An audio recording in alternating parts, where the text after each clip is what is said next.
WHAV, Merrimack Valley, open mic.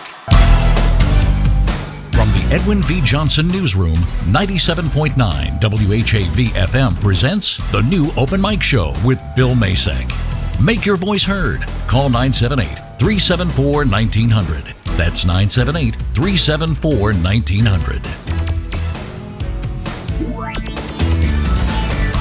And we are beginning another 2 hours of the Open Mic Show right here on WHAV. I'm Bill Macek.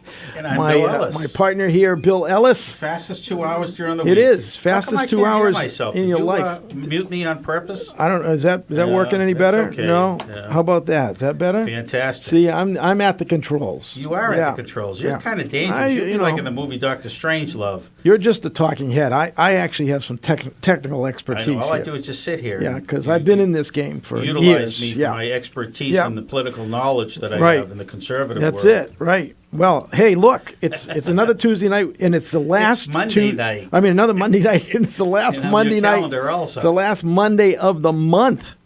And so we have to give away a cake from LBD's, the second-generation Italian bakery on South Main Street in Bradford. And we have had people calling in, and they can call in tonight if they have an August birthday that they would like to put into the hat, or even an anniversary. We have a lot of names this month, and we're going to draw that name. I think our producer Chris is probably he's out of sight at least. I don't know where he went. Probably left us here, but I can see the hat. It's right behind him. So the big we'll cowboy get him to bring in the cowboy hat. You know what though, Billy? We're on camera. You should put the cowboy hat on. No. You would look like the Duke. No. Our Sharon is bringing in our other dedicated. But we're not going to do it now. No, we're not going to draw the name now. You want to do it now? Yeah, let's. No. This is like setting the table. We're going to have. do it now? We got a ton of information we need to talk about with our guests. We have Sharon, Lisa Yarid Ferry, who's running for Methuen area in a few wards and precincts in Haverhill, and she's running for office to be a state representative, and she's here. She's already in the building. God bless her. Yeah, so we got to should get have Lisa Sharon in do here it, because Sharon used to be involved with naked yoga out in West Hollywood, California. No, they do that up in Plasto, New Hampshire. You don't have to go to. Yeah. No. All right. I'll pick out the winner. All right, you just picked out the winner. The winner is. I'm gonna need my glasses for this. His name is Harry Kellishin. Can I try? All right. Do you know Harry? Oh, Harry Kalasian. Kalasian, okay. Yes, I do know Harry. Yeah, but you know it because I know that's not the way he he's spells his name. It he's is. Probably Armenian. No, it's just descent. bad. It's just bad handwriting, but it's his name. I know where he lives, and that's Harry. I know Harry, and I know his wife, and he has a son. How well do you know his wife? Well, no, I know her as a constituent. I've been, in public office for many years, and they're really good people. Now, is Harry going to share his cake? You think with his family? Well, I'm sure Harry will share his cake because he's a great guy, and. I think Harry's probably retired now, but he used to be a hard-working union guy, and we've always gotten along great. He's deserving of the cake. He is. That's right. There were we have probably about 30 names in there. Yeah. So Harry is the lucky one. Will get a cake from LBD's second-generation Italian bakery, located on South Main Street, right in the square of Bradford Center there, and you should go in. Everybody should go in and get cakes and get cookies and get breads. I'm going to surprise you with your cannoli. You said, okay. Like the lemon cookies, the little lemon cookies. Yeah. Because you need to put on a little weight, Billy. That's sure starting to fit. No. If anything, I should still lose a few pounds. But that's what I'm on my diet. Tim thought I got a haircut. I told him it's... your face is getting thinner, huh? Is it getting thinner? Yeah, so your toupee is getting a little big. Jesus, I know I got to have it changed. I was thinking of renting some space underneath it. Yeah. All right, so anyway, Lisa Ferry is here. We're going to be talking to her about her campaign. I know she's out there running hard, knocking all the doors and doing all the things that you need to do to get elected. But she's we'll talk when she's here. But she's did 3 terms on the Methuen City Council. But Methuen has term limits, so they said, "Okay, Lisa, you're done. Can't run again." So Now she's going to run for rep. And it's actually Diana DiZoglio's rep seat that she's running for, because Diana is running for state senate, which you're aware of. Mm-hmm. So, I mean, I'll try to keep you up to speed here, Bill. I know you're apolitical, so. Very much so. Yeah, yeah. Are you following the midterms at all, Billy? The midterms? Yeah. Do I have tests coming up?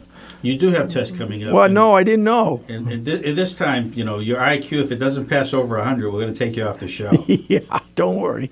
I'll be all set. So what? I don't see the blue wave like everybody's talking about. Well, that you never know. These pollsters are. I think they have leanings. The way they ask the question, it's like, if they know the result they want, they probably. I've seen some questions, even the calls that I get. You can tell that they're phrasing the question to get the answer they're looking for. Mm-hmm. So that sometimes happens. Anyway, we'll get into all that and more when we come back with our first guest, Lisa Ferry, and our second hour guest is, we got two people coming in. Dugan Sherwood, who is the new CEO president of the Haverhill Chamber of Commerce, and coming with him will be Paul Magliocchetti, Haverhill School Committeeman. Also, he's a Haverhill attorney. Also, Paul is the chairman of the board for the Haverhill Chamber of Commerce. So we got some power coming in all night long. Powerful people here tonight. And Julian came from a very prominent city that he was involved with. Yeah, he was the gateway to the West, which Cambridge. is Cambridge. Oh, St. Louis is the gateway to the West. Cambridge. He comes from Cambridge. He worked in Cambridge for 10 years. He worked in St. Louis also. Well, see, I haven't had the chance to read through all the paraphernalia we have here, but anyway, let's take a break so we can escort Lisa into the studios, and then we'll be right back, and we'll have a great conversation about running for office in Methuen. All right? Sounds good to me. In a few other communities around Methuen. So excellent. There's hardly any seats that are just for one community. We have a lot of politicians on this show. We should have on a medium. A medium. I'm looking for one. I know yeah, that. That's why I mentioned that. I know. I want to find out what's real truth I will find one, yeah. Sounds good. All right. Okay, we're going to take a break right here on the Open Mic on WHAV 97.9 FM. Open Mic! Bill Macek and the new Open Mic will be right back. Get in on the action. Call 978-374-1900. If you're enjoying this program, consider becoming a WHAV member right now. Just click on the membership tab at WHAV.net. Catch the wave! Melinda's Garden Moments help gardeners create and maintain a healthy, beautiful garden with ease, inside or out, and all year long. This is Melinda Myers, inviting you to tune in every weekday morning, right here on WHAV. You'll learn creative ways to grow your own vegetables and herbs while beautifying your landscape. Eco-friendly lawn care, flower garden design basics, unique container gardens, attracting birds and butterflies to the landscape, and much more. Again, please join me weekday mornings for Melinda's Garden Moment for a very environmentally friendly approach to gardening. Remember, only local radio can bring you this feature opportunity, but only WHAV does. Community Spotlight is sponsored by Unicare Life and Health Insurance Company. Community Spotlight! Crafts and artists wanted for Tattersall Farm Day. Tattersall Farm seeks crafters and artisans to participate in this fall's annual Farm Day coming up on Sunday, September 9th. In addition to the sale of handmade pieces, Tattersall plans farming and beekeeping demos, pony and hay rides, and live entertainment. Crafters can call Kathy at 978-374-2390 extension 11 for an application. Someone you know is on WHAV. To submit or read your own nonprofit announcements, click on the Contact tab at WHAV.net or email news@WHAV.net. In the Edwin V. Johnson Newsroom, this is Eric Scott. Support for WHAV is brought to you by Unicare Life and Health Insurance Company. For nearly 30 years, Unicare has provided health benefits to people insured through the Group Insurance Commission. Unicare is proud to be serving over 170,000 GIC members, retirees, and their families. 97.9 FM, WHAV. WHAV. WHAV Open Mic. From the Edwin V. Johnson Newsroom, 97.9 WHAV FM presents the new Open Mic Show with Bill Macek. Make your voice heard. Call 978-374-1900. That's 978-374-1900.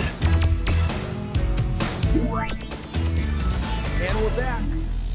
Back again on the new open mic.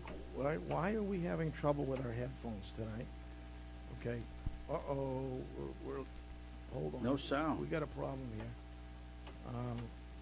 We're having trouble with our headphones. Okay. Let's see. No.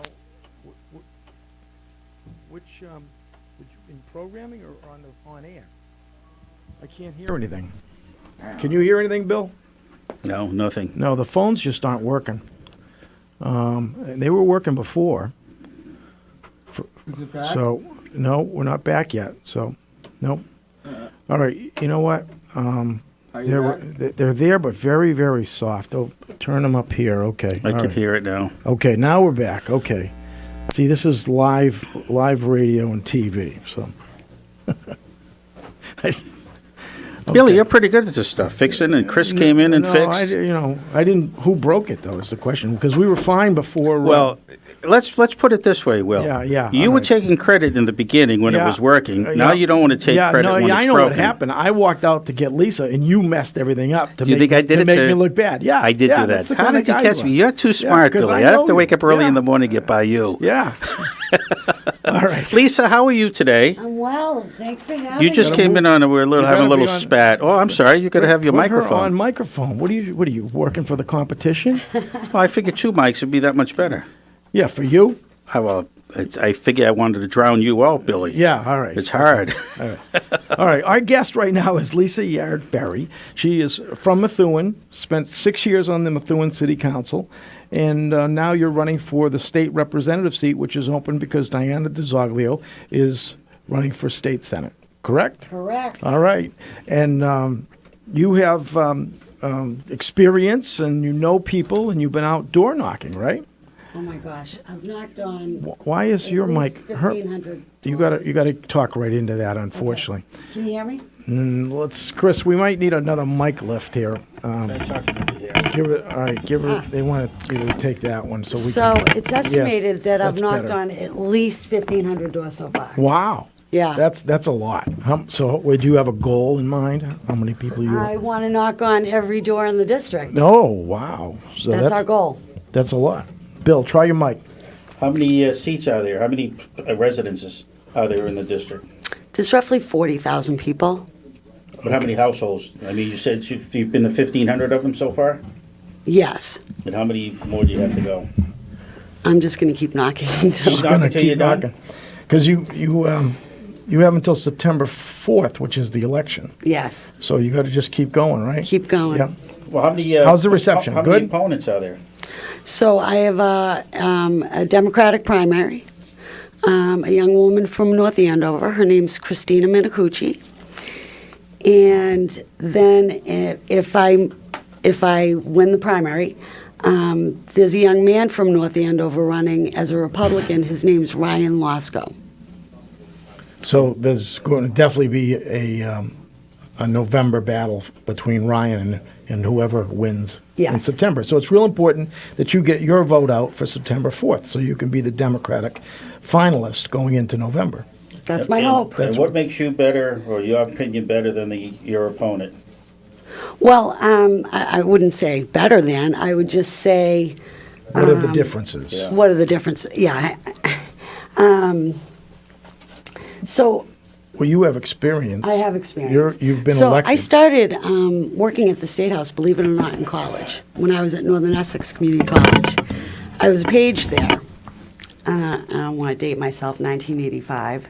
It's a long You time just ago. did. It was a that's long not, time that's, ago. That's okay. Who Experience. was governor back then?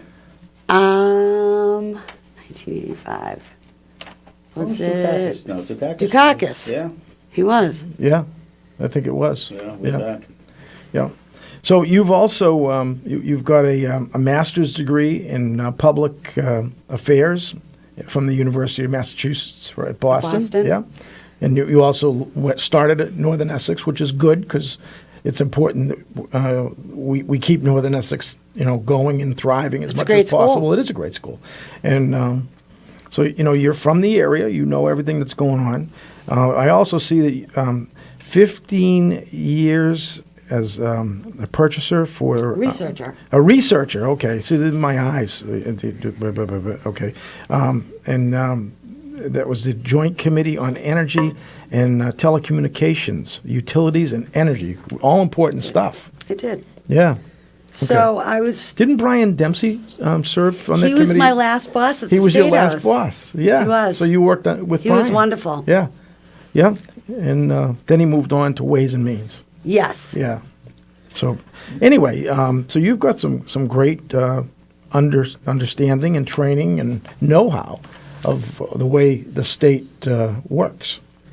So that's why I mentioned I was a page at the State House. Yeah. Then I went, graduated from Northern Essex, went away to college in Las Vegas, where my father had retired.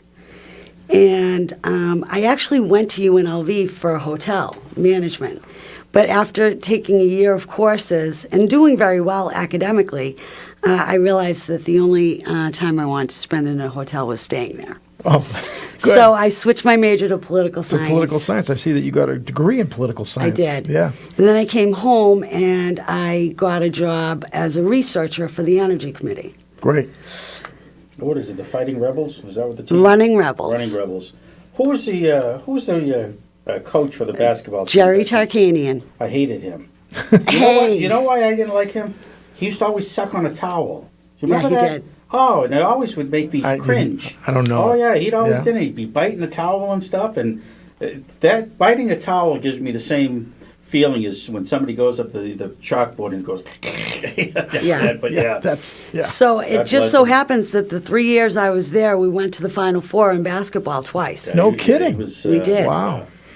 We beat, I want to say, Duke in the first one. And then they beat us. Yeah, Second time. Duke's coach, Billy, doesn't even know how to spell his own last name. It's Mike Krzyzewski, and you ever see how it's spelled? It's just a bunch of C's and Z's.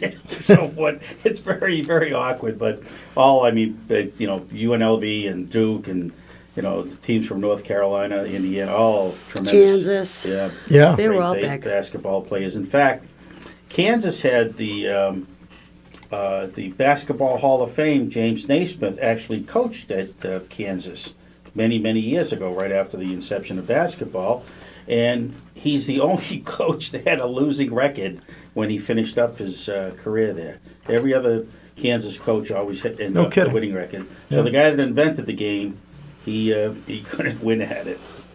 Interesting. It is interesting. All right. Well, let's get back to Lisa. Lisa's here because Lisa- we're trying to get people to know her. If anybody has a question just for Lisa, or if they have a question that they would like to ask her, that is all you have to do is call in 978-374-1900. That's the number to remember. That's the number to dial. And you can ask Lisa probably up to 3 questions we'll give them if they're good. I have a question for Oh, you, and this okay. is something that we've talked about on the show many a times, the opioid epidemic. Okay. What are we going to do? What is this country going to do, or the state going to do? This is terrible. Every other day you read in the newspaper, a young person losing their life. We're losing a generation of young people through this opiate epidemic. So I'm on the years ago, not that many years ago, I was running for city council, and there were a lot of stop and drop transactions in our neighborhoods, like in the weeds of Methuen, and I'm sure everywhere. So it's actually Representative Diana DiZoglio got together with Chief Joe Solomon, Chief of Methuen Police, and Phil Leahy, who and they started, they were the founding members of the Merrimack Valley Prevention and Substance Abuse Project. And I became involved almost as soon as they started meeting because this was going on in my actual neighborhood, the drug transactions.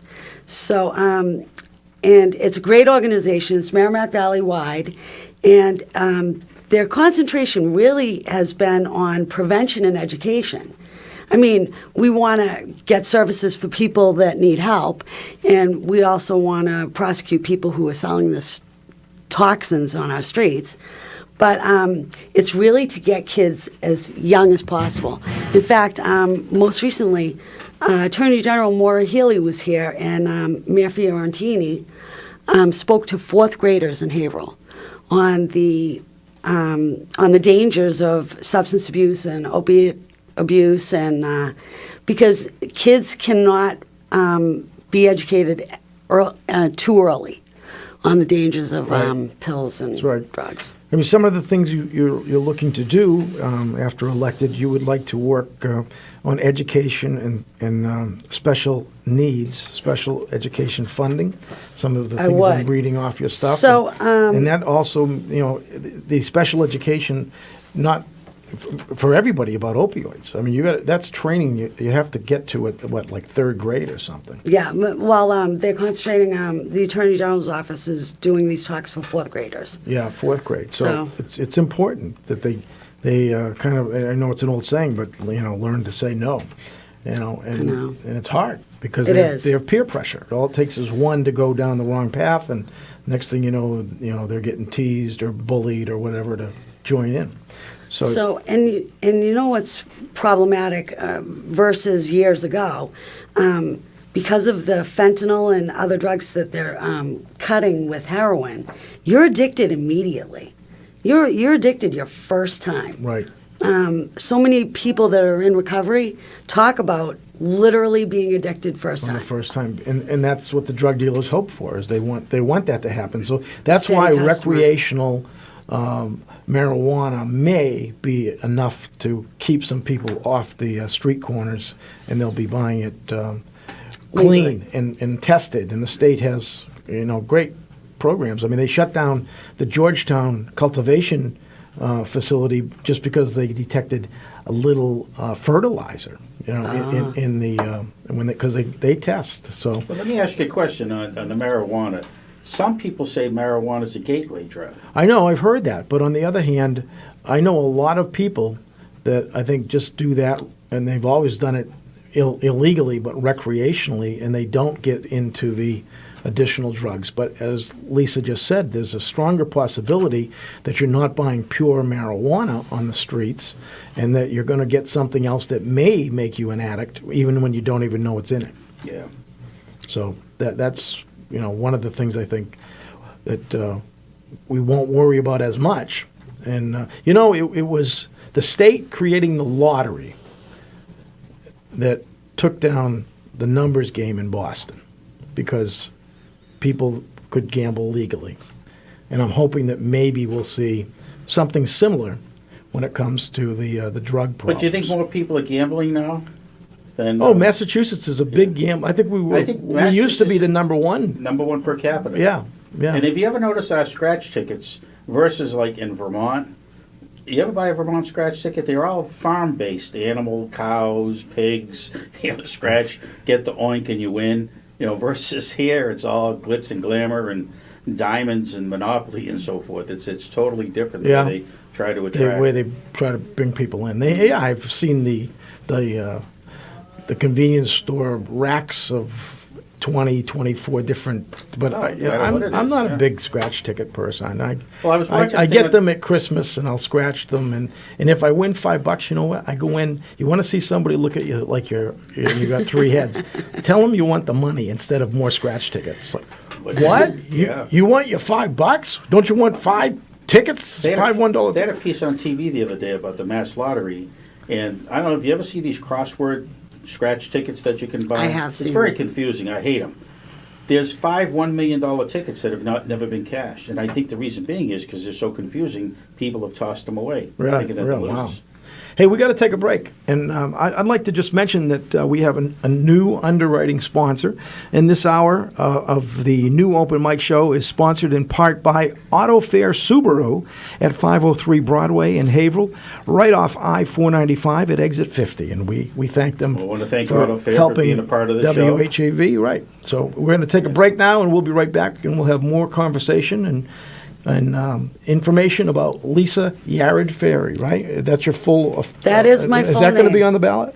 It is. Lisa Yarid Ferry. Yes. Okay, so we want to make sure that people know it's you, but we'll just call you Lisa most of the time. Is that all right? Perfect. That's the way I feel. All right. Anyway, okay, we're going to take a short break. We'll be right back on the open mic on WHAV 97.9 FM. Open mic. Bill Macek and the new open mic will be right back. Get in on the action. Call 978-374-1900. If you're enjoying this program, consider becoming a WHAV member right now. Just click on the membership tab at whav.net. It's 6:31. That we deliberate and achieve with wisdom and understanding, recognizing the rights of all of our citizens with full regard for the dignity and justice of the individual. Each week, WHAV News brings you live gavel-to-gavel coverage of the Haverhill City Council. Listen to 97.9 WHAV FM each Tuesday night at 7 when the City Council is in session from the Theodore A. Pelosi Jr. City Council Chambers in City Hall. As a public service, Haverhill City Council coverage is sponsored in part by Dole, Childs, and Shaw Funeral Home. AutoFair Subaru of Haverhill has been an active member in the community for years. It's proud to partner with great organizations like Veterans Northeast Outreach Center, Make-A-Wish Foundation, and Katydid Foundation of Haverhill. These selfless charities are vital to our community, and AutoFair takes great pride in helping. AutoFair Subaru encourages everyone to see what they can do to help make our city and the surrounding areas a better place for everyone. There's a list of supported charities at autofairsubaru.com. Wave weather.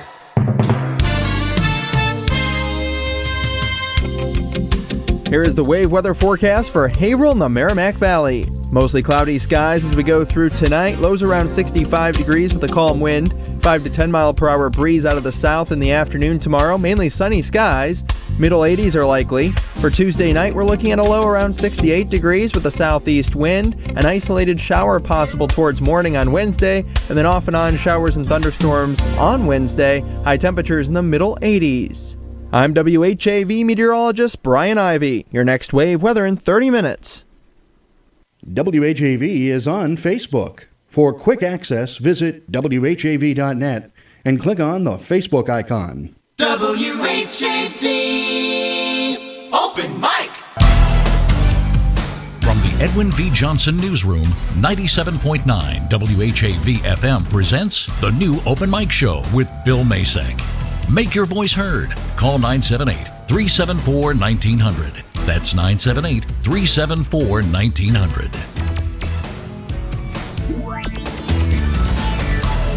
And we are back on the open mic show. Bill Macek, Bill Ellis, and Lisa Ferry, Lisa Yarid Ferry, officially on the ballot. She is known by many of you out there because she served Methuen for 6 years as an elected city councilor, 3 two-year terms, and then it was term limits for you. That's right. Yeah, I don't like term limits. Well, honestly, when I was running 7 years ago, I was asked in a debate how I felt about term limits, and I said, I have to say that I agree with them because if we didn't have term limits, I probably wouldn't have had the opportunity to run. Well, you could always give up your seat and run. Is that what you're saying? No, but I don't mean you that think that your people were- knowledge at 6 years was so... It's like a learning curve being in elected office, and I don't think 6 years is enough. Maybe you could pick a number higher that would be a little better, but I think 6 years is too quick. How about 24 years? Yeah, 24 is good. I got that. Yeah. The thing is But I did it over 36. the two gentlemen. You're slow. Yeah, no, I took 12 off from my Yeah, family well- and my kids growing up. And I always thought that was phony when they No, say I they're came back. taking time off for their family. No. Usually they're under an indictment or something. yeah, I did 12 years in the pen. I'm No, sorry, Lisa. No. No. So the two gentlemen that I replaced, one of them is Phil Leahy, who's head of the Merrimack Valley Prevention and Substance Abuse Project. Yeah? And he was so popular, and Jack Cronin was so popular, that it would have been difficult to beat them. To beat them, okay. All right, we got a call. Somebody wants to talk to you. All right, you Okay. prepared? All right. We have a call on the phone. Hello, caller. Yes. Yes. Mr. Macek, I don't want to take away from this Ferry, who is a great candidate running. I want to take you and your sister. Me and my sister. Wait, Stan, you dropped out there. Stan. No, I didn't drop out. I don't want to take away from you and your sister, Daly O'Brien. What?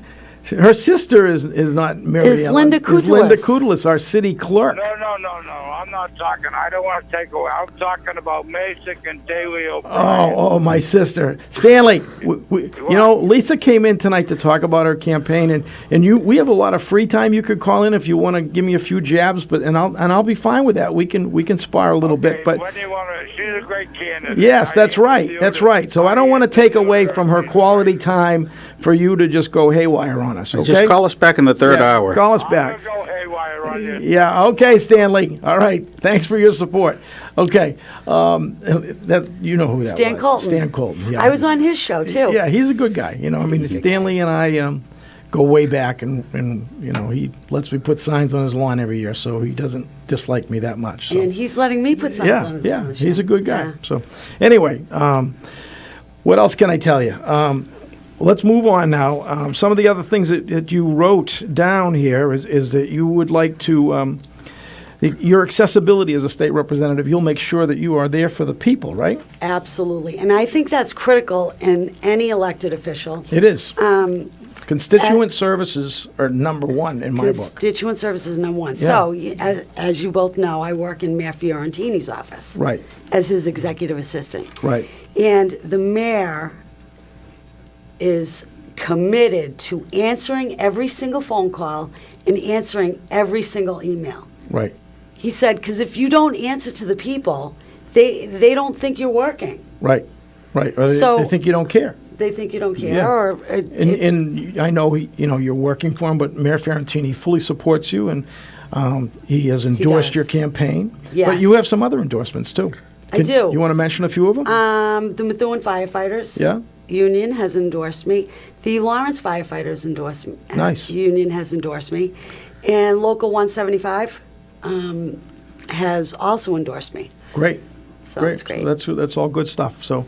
But the most important endorsement of the people. That's right. That's right. Well, those are That's the people, but the union members are people. Come to vote, yeah. Now, the Republican candidate, how is he, and I won't use the word better. She. No. It's a he. Oh, it's a he? Republican. The Republican. I'm thinking about There is a difference the other between Democrat, Republican the other and Democrat. Well, there is a difference between boys and girls. But anyways, stop. What is the Republican candidate? What is he espousing versus what the Democratic candidates are? Honestly, I don't know. I don't know his platform. I just know that he announced, and I have not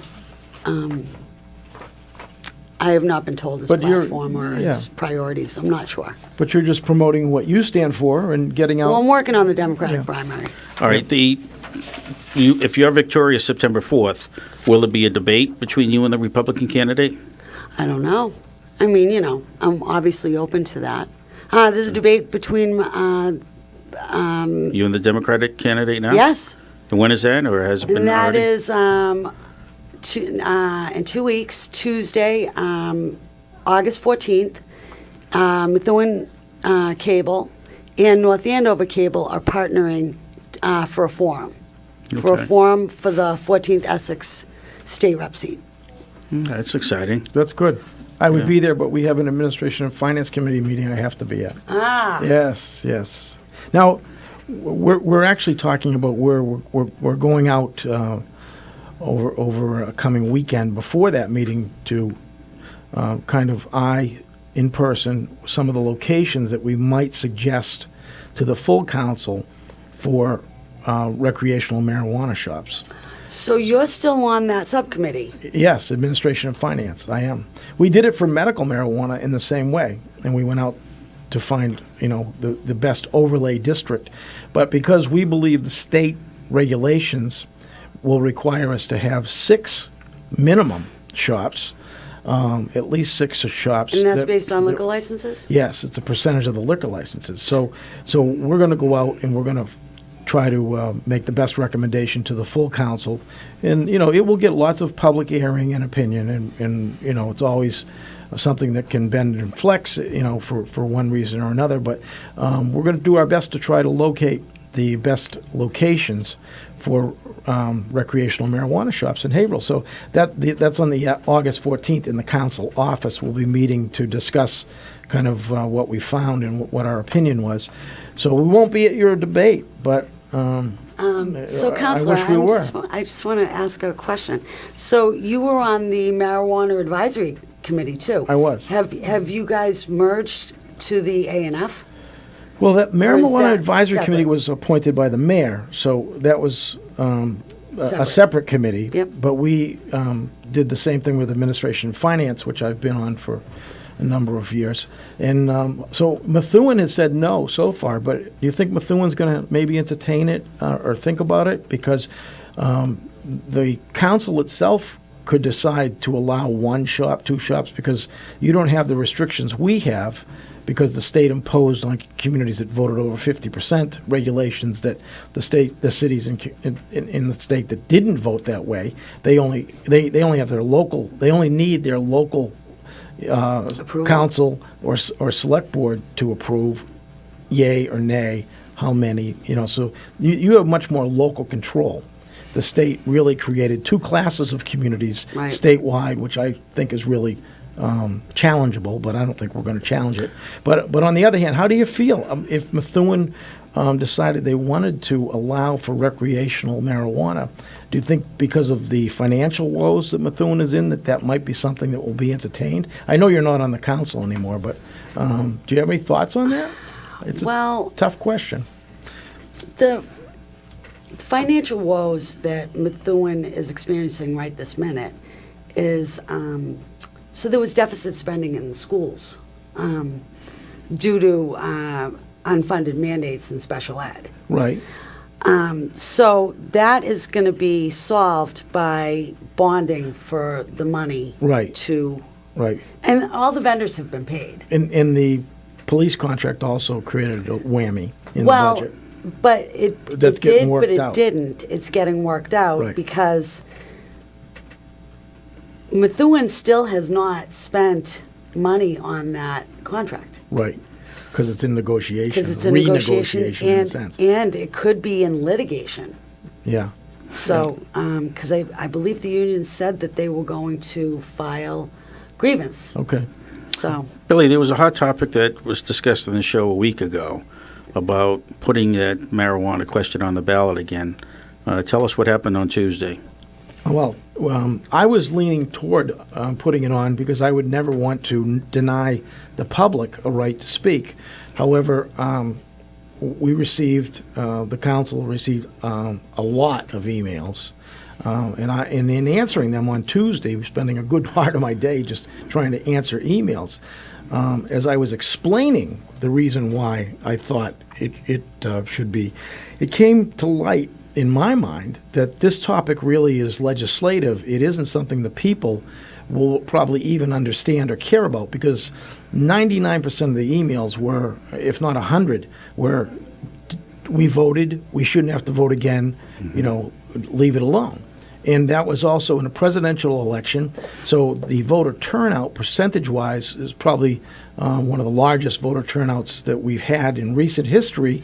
And if we did it this November, it's not going to be as big of a turnout. So is it fair to take away what happened just, it'll be a couple of years ago, Right. Because you wanted to rehear it, when actually the problem, as I have been somewhat insinuating, it's a legislative issue. The state did something after the vote, after recreational marijuana was approved. They then created some new regulations for the communities that I think are, it's not a level playing field. And that was never the intention. The intention was, or the vote was, do you support recreational marijuana sales in Massachusetts? Not in communities that vote over 50%, because Right. that's what we got. Yeah. So that's something that I would hope the legislature would maybe use some common sense and realize what they did, and they'll correct that in the not-too-distant Well, future. And if maybe- Lisa... maybe if, she take you the know, message when to, Beacon Hill. Yeah, that's right. Maybe she can help. Yeah. That's right. sure, I'd love to help. Yeah, because what's fair is fair. Everybody should be using the same set of rules. If you don't like the rules, you can change them. But when you have half the state, or half the communities having to play by these rules, and the other half of the cities and towns play by these rules. There's something very wrong with that in my mind. Has anybody addressed that in the State House? No, I don't think anybody. I've never heard it. We had to figure it out locally, and so I think it's something that maybe hasn't really surfaced yet. Because they're still with the CCC, the Cannabis Control Commission. They're still molding and shaping even how recreational marijuana is going to be dealt with in every community. So I think there's opportunity because it is all fresh. That maybe I would certainly go and speak on behalf of my thoughts and what I believe is fair to everybody.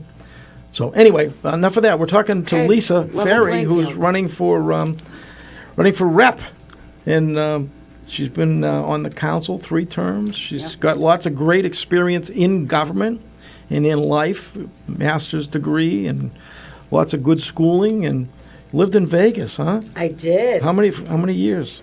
3. 3. Yeah. Graduated from UNLV. I did. Yeah. With a political science degree. And you didn't want to work in any of those Vegas hotels, huh? When I went out there, like I said, my father retired out there. And when I went out, I promised my mother, the one thing I promised her was that I would not work at a casino. Aha.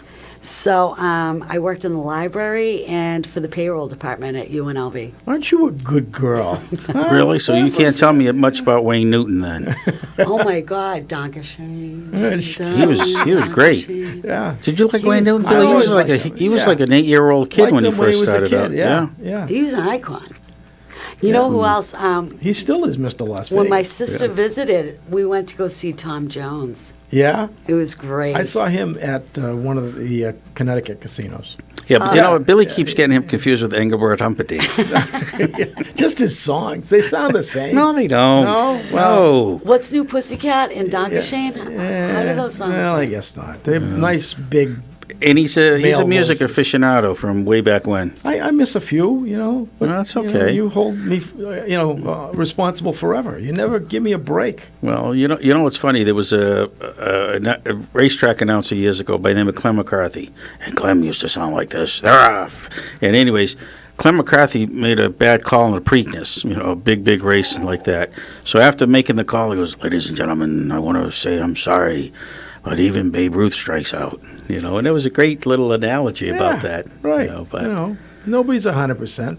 No, that's true. Yeah. You're admitting it now, huh? Yeah. Okay. Yeah. That's good. Yeah. I once thought I made a mistake, and then I realized I didn't. You did. Yeah. Well, how about, what was it, the Academy Awards, Best Picture? Yeah. Do you remember a couple years ago? They opened the wrong... Oh, yeah, that's right. They announced the wrong... And they also did it Miss America or something, too, didn't they? They read the wrong name. What's Steve Harvey? Yes. Yeah. Yeah. And then probably the most famous one is Dewey Wins. That's right. Yeah. Printed. Yeah. Just to get the jump. Yeah. All right, 978-374-1900 is the number. If you have a question for Lisa Ferry, candidate for state representative in the, what district is it? 14th the 14th Essex. 14th Essex District. So if you're in that district, which is part of Haverhill, you should give us a call. And call in now while we're taking a break right here on the Open Mic Show on WHAV 97.9 FM. Open mic! Bill Macek and the new Open Mic will be right back. Get in on the action. Call 978-374-1900. If you're enjoying this program, consider becoming a WHAV member right now. Just click on the membership tab at WHAV.net. The Edwin V. Johnson Newsroom turns out local programs every day and night. Tune in for local news, Community Spotlight, and the Open Mic Show. 97.9 WHAV is the only Haverhill-based news source. There's always more at WHAV.net. Catch the wave!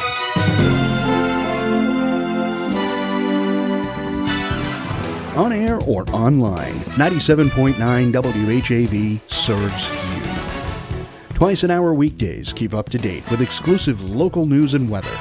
Find out about civic events on Community Spotlight every quarter hour. And better prepare with WAVE weather every 30 minutes. Mass Moments, Melinda's Garden Moment, Soundbeat, and Insight Daily complete the spectrum. Hear classic comedy and drama 7 nights a week at 10 p.m. and 1 a.m. Finally, A unique blend of rock and roll hits from the 60s, 70s, and 80s round out the entertainment. Stay with 97.9 WHAV, the only Haverhill-based news source.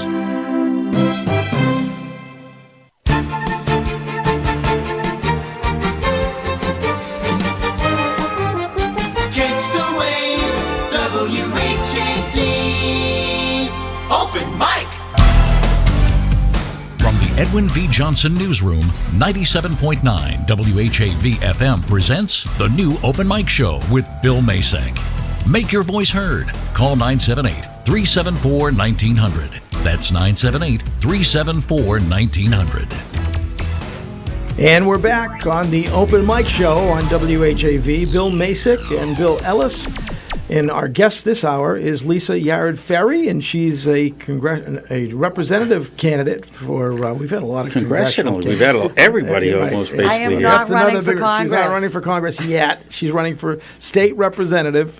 Actually, the seat a lot of you know is Diana DiZoglio's seat, who is Yes. running for state senate. Yes. So there's some swapping of chairs going on, and that's all good stuff. Now, tell me about tell everybody how you can be reached and what your district is, because we're in, as you would say, in the if you're calling a horse race, in the fourth turn.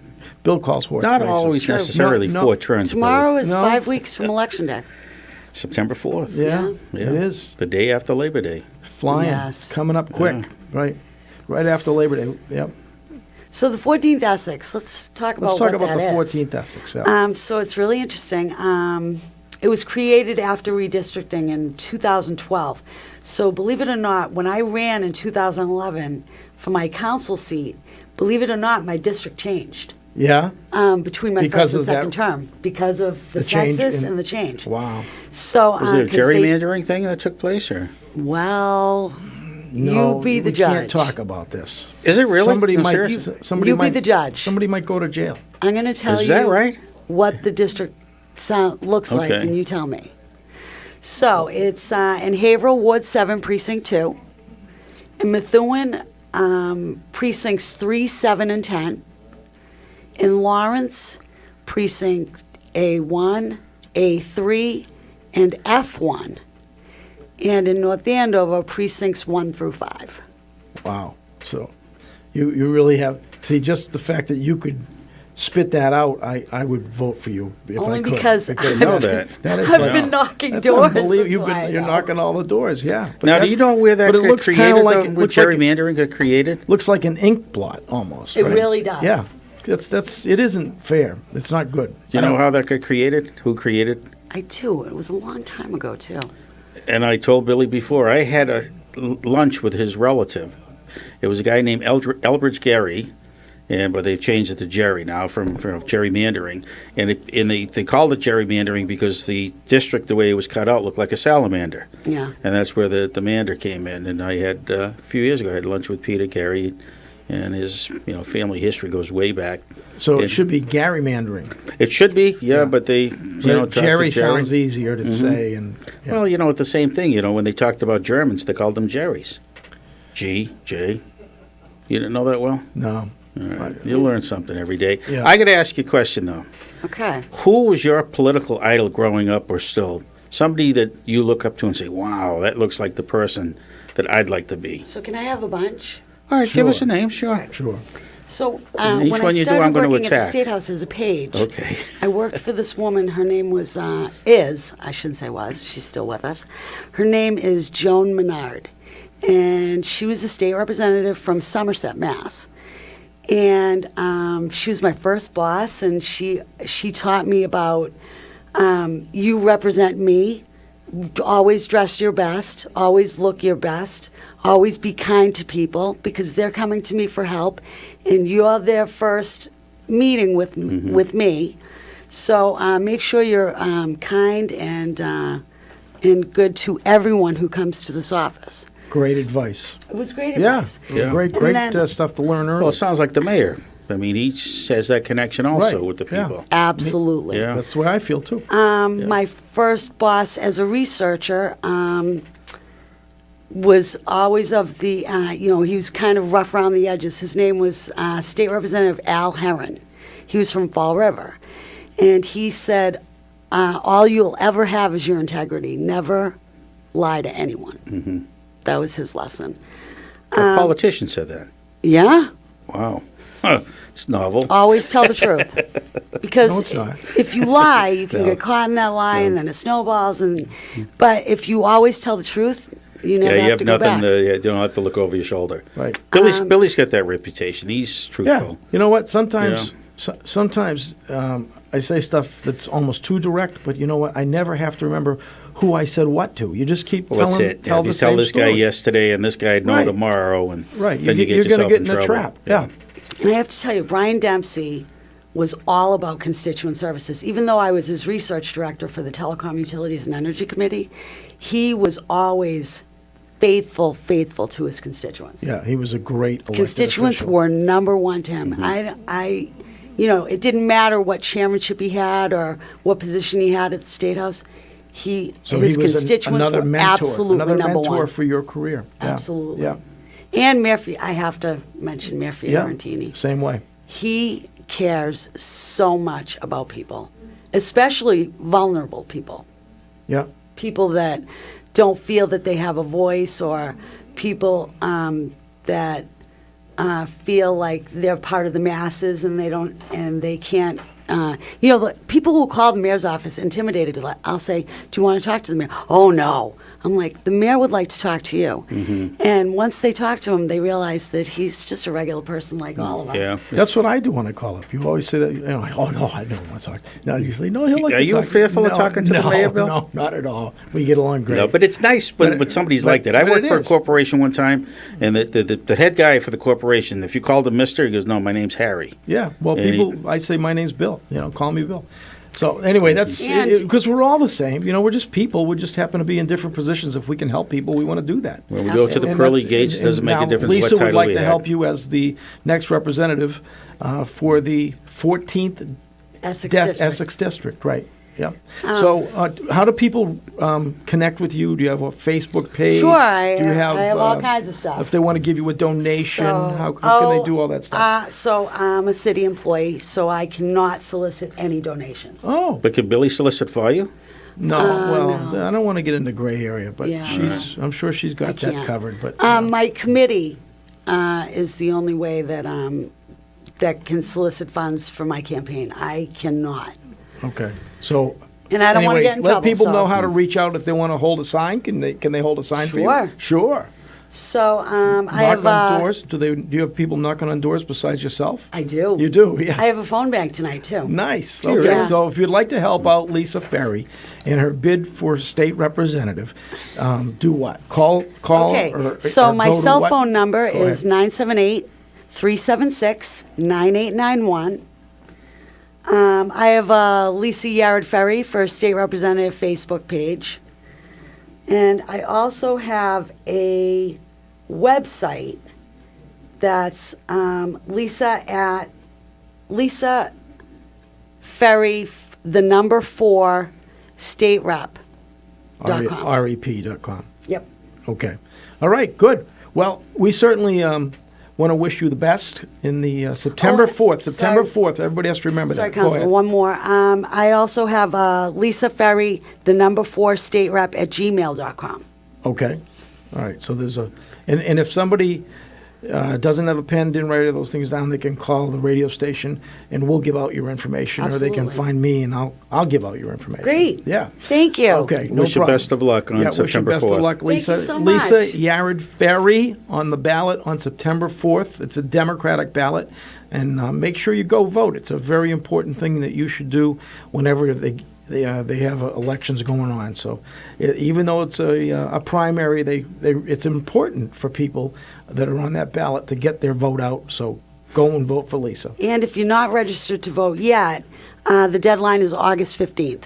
So go to your city clerk's office and register to vote, or you can go online at the Secretary of State's office. And if you're going to be away for Labor Day and you're not coming back till the day after, Absentee or ballots you are, think you're going to be hung over or something, too much of a headache to go vote. Absentee ballots, Get an absentee see, there I was going. applications That's right. Get an absentee are ballot. always available, and that's also on the Secretary of State's website as well as any your city clerk's office. There you go. She's got all the answers, and she'll be good as your next representative. So do vote for Lisa. And we thank you for coming in. Thank you. Okay, Thank you. you know, I will say one thing. You have a better tan than I've ever seen you with because you're out knocking doors, right? Do you know what Yeah. the tan reminds me of? George Hamilton's tan. Oh, come on. She's Remember not that George- dark. Well, George No. had a nice tan. Yeah. And the reason why I know that, I watched an old Columbo the other night. George Hamilton was in it, and I was amazed at the nice tan that he had. He was. Now, are you of Italian descent? No, I'm Lebanese, Syrian, and Irish. Well, that's quite the combination. Good. Yeah, a little, Guinness and hummus. I love all your breads. Yeah. And enough of that. All right, Lisa Yarid Ferry, running for state representative, primarily Methuen, all of Methuen? No, just a section. All right, yeah, you went through it all. All right. Anyway, the 14th Essex Methuen, District. Haverhill, North Andover, and Lawrence. And Lawrence, okay. Yep. All right. Thanks, Lisa. Thanks. Okay, we'll be right back next hour right here on the open mic on WHAV 97.9 FM. Open mic. Bill Macek and the new open mic will be right back. Get in on the action. Call 978-374-1900. If you're enjoying this program, consider becoming a WHAV member right now. Just click on the membership tab at WHAV.net. It's 7:02. WHAV LP Haverhill.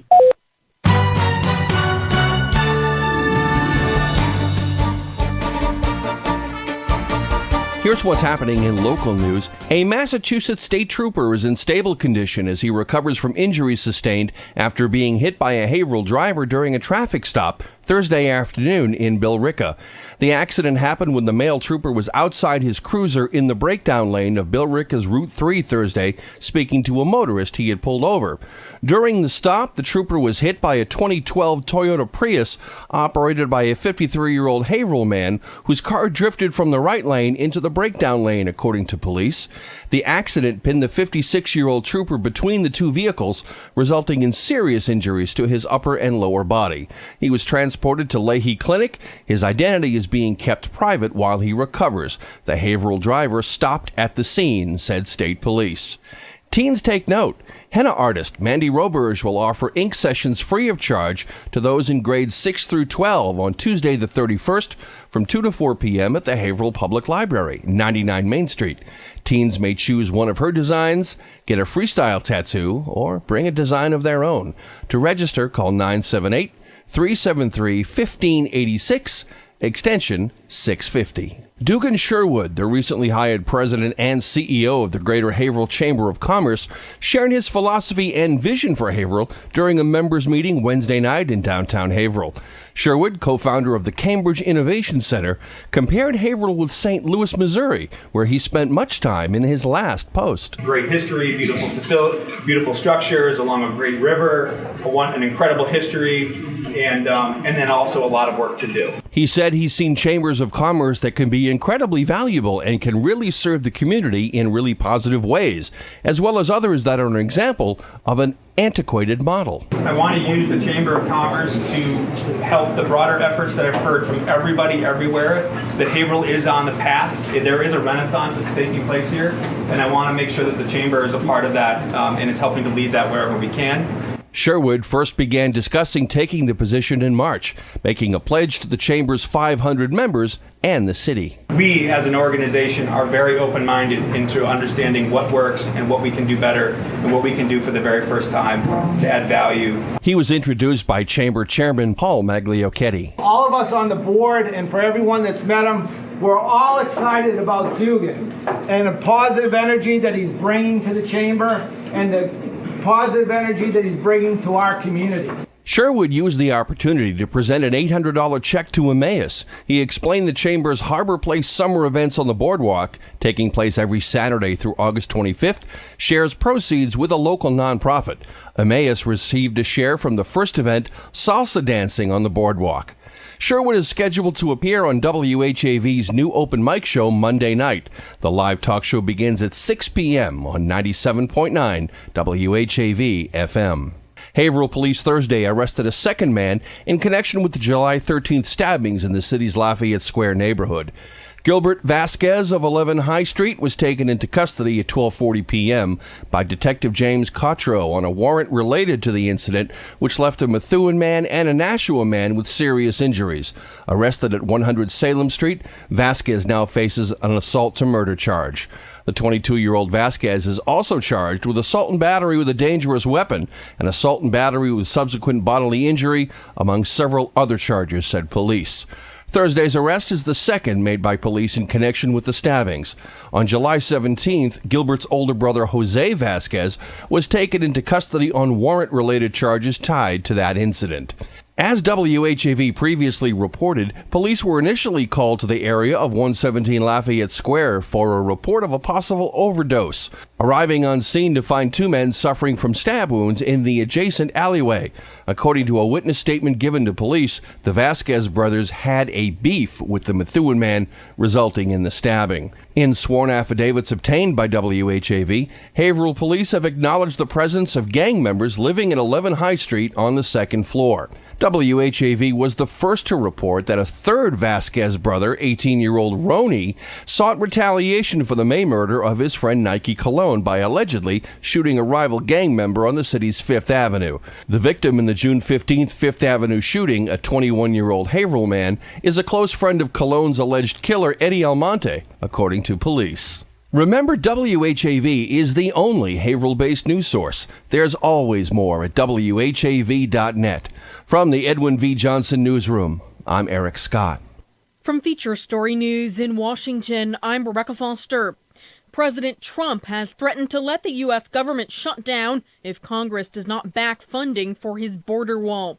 President Trump also has offered to meet with Iranian leaders with no preconditions after threatening Iran just 1 week ago. And officials in Zimbabwe are reporting high voter turnout in the country's first election since the ousting of Robert Mugabe. Wave weather.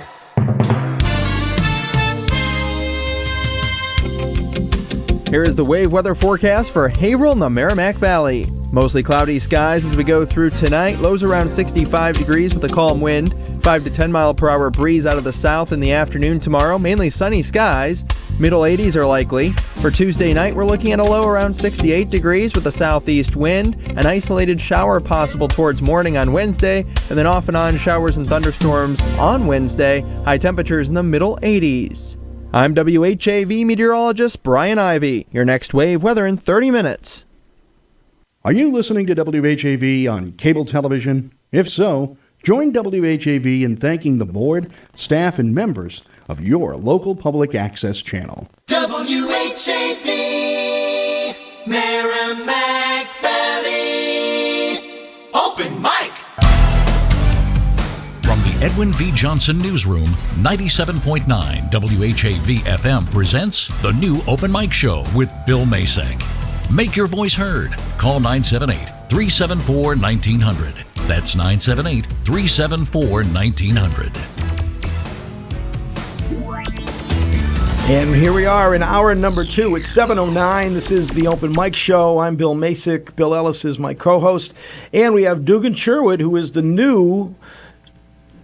What you have so many titles. President and CEO, is that what it is? That's correct. Yeah, right. President and CEO. That's important. Right. Yeah. Now, Dugan, that's a different first name. Is that a family name? Well, that wait, we you didn't give say it? where. The Haverhill. Oh, yeah. We're bringing him in because he's from Fall River, Bill. Of course he's Haverhill. You jumped right in. I wanted to finish my statement. Well, because we know how slow you are. He's the president and CEO of the Haverhill Chamber of Commerce. The Greater Haverhill. The Greater Haverhill Chamber of Commerce. Dugan, That's right. welcome. Thank you so much. This is what you're going to have to put up with. I hope you realize that. I'm ready. He's ready. Yeah. I'm psyched All right. to be here. Go ahead. I'll try to control him. So the name Dugan is it's a family name. It's my grandmother's maiden name.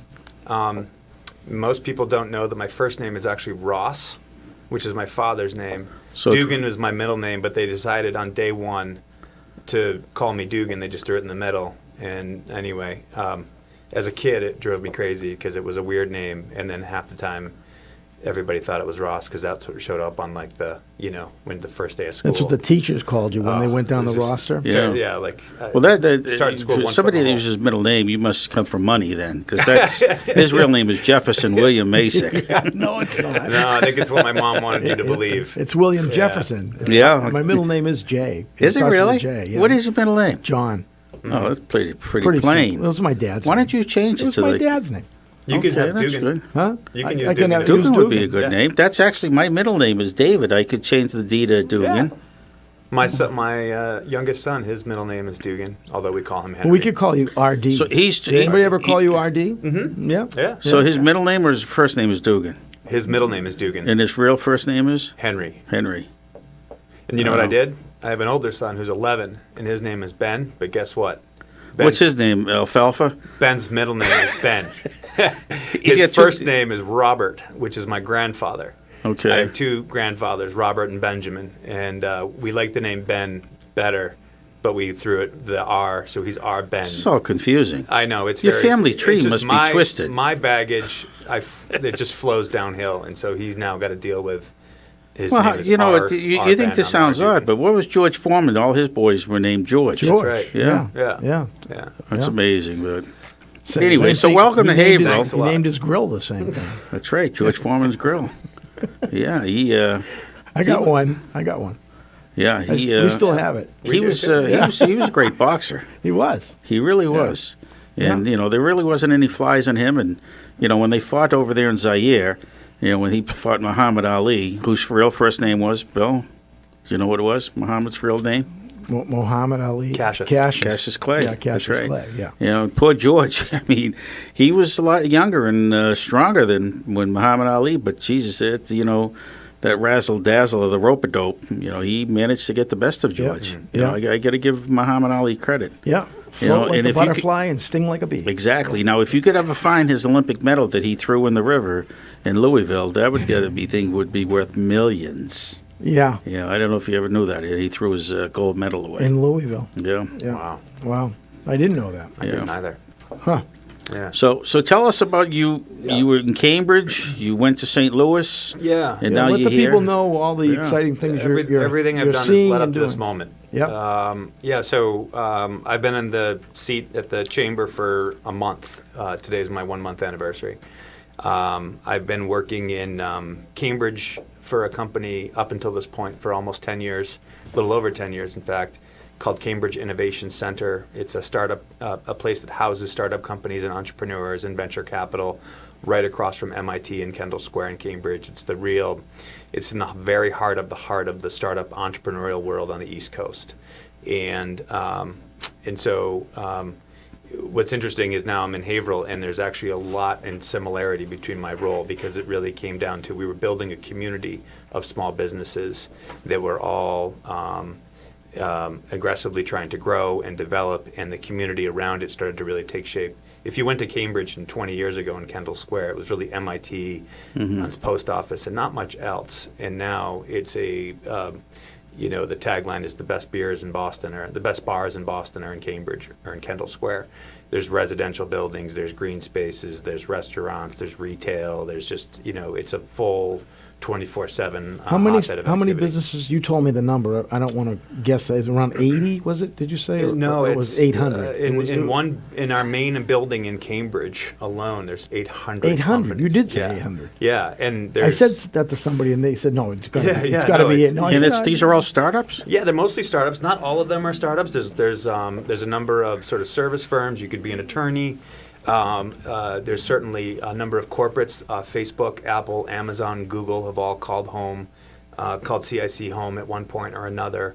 And so it's basically, think of a hotel for startup companies or small businesses.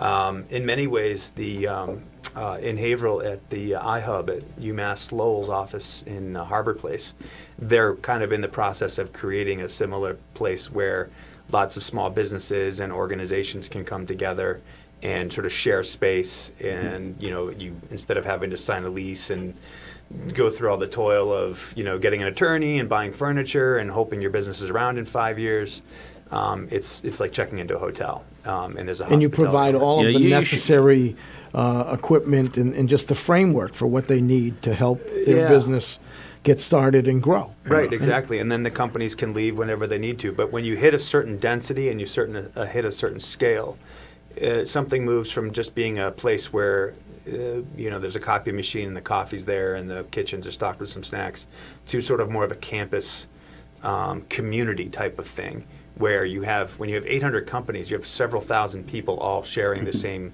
resources. And when you're a small business, that's really advantageous. And when you put it in the right location and you activate it the right way with the right programming and the right staff and the focus on hospitality and sort of a how may I help you thing, it's really cool. And so CIC as a concept is now gone all over the world. Its first expansion location was in 2014 in St. Louis, and I did raise my hand to move out there. And so my family and I had wagons west, went to St. Louis, and I was there for almost 3 years, growing our business. And it really was my experience in St. Louis that really showed me how rewarding business development in cities that have a lot to prove, how rewarding that can be.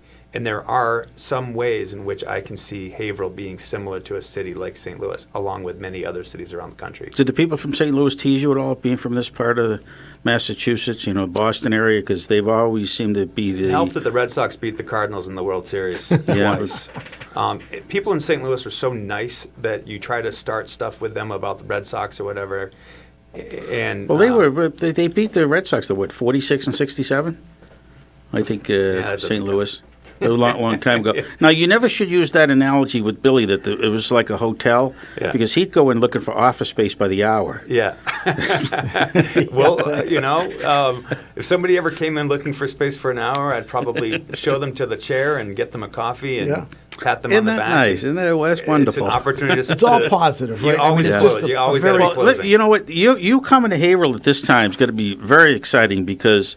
I'd be looking for the mini bar. Well, it's Thursday Billy, nights. you don't drink, though. No, peanuts and candy.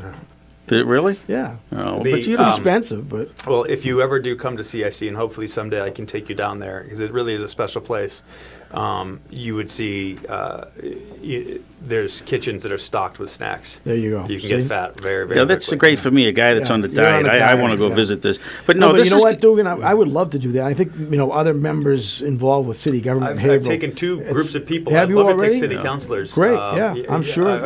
I took members of the Greater Haverhill Foundation last week. I'd love to help you coordinate that, because I think it would be good for myself and everybody I think so. to really see it and see what's going on. But I know the city people are pretty excited, the ones that knew you were coming, and we're hopeful that you can help us kind of break through the glass ceiling that we've kind of hit. We want to do stuff like that. John Mitchison, in particular, our president for the city council, has been talking this game and trying to make it happen for years. Well, and I think, he not that he expects you to, but I think he sees you as maybe the guy that can help, get that seed to sprout. But this being the economy the way it is now, and the unemployment rate, you're in a great spot, because you could probably build up this area, because people are looking for employees, and businesses are starting up and so forth. It's very conducive for prosperity in this area.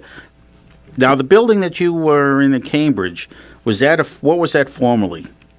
It's a building that's owned by MIT. And so it's always sort of been mixed use or multi-purpose.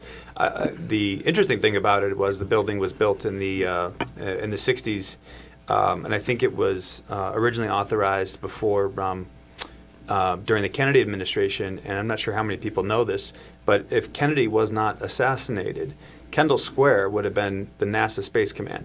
Wow. And so we call it, Houston, because LBJ.